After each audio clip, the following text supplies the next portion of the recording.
Hello everyone, hello mga ka-reels. Ayan, samahan niyo ako magluto ng spinach muching. Ayan.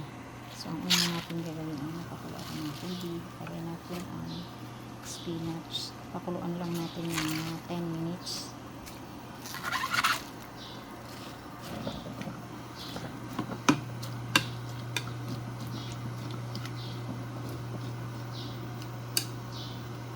Pang side dish.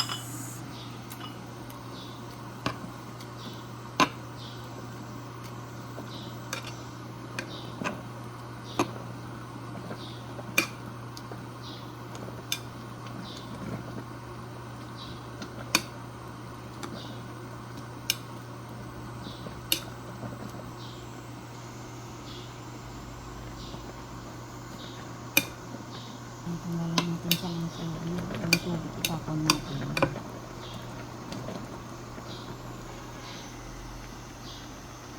Ayan, itapon natin ang sabaw.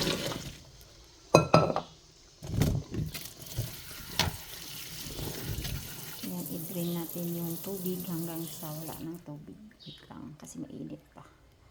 Ayan, dito na maglagay tayo ng konting tuna sauce, mga 1/3.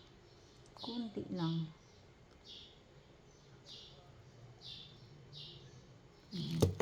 Maglagay tayo ng seasoning salt.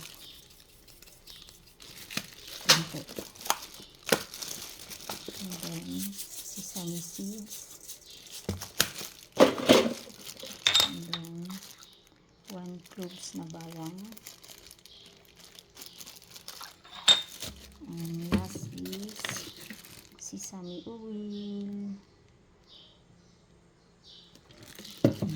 And i-mix natin. So, ang tawag dito ay spinach muching. Pang side dish lang.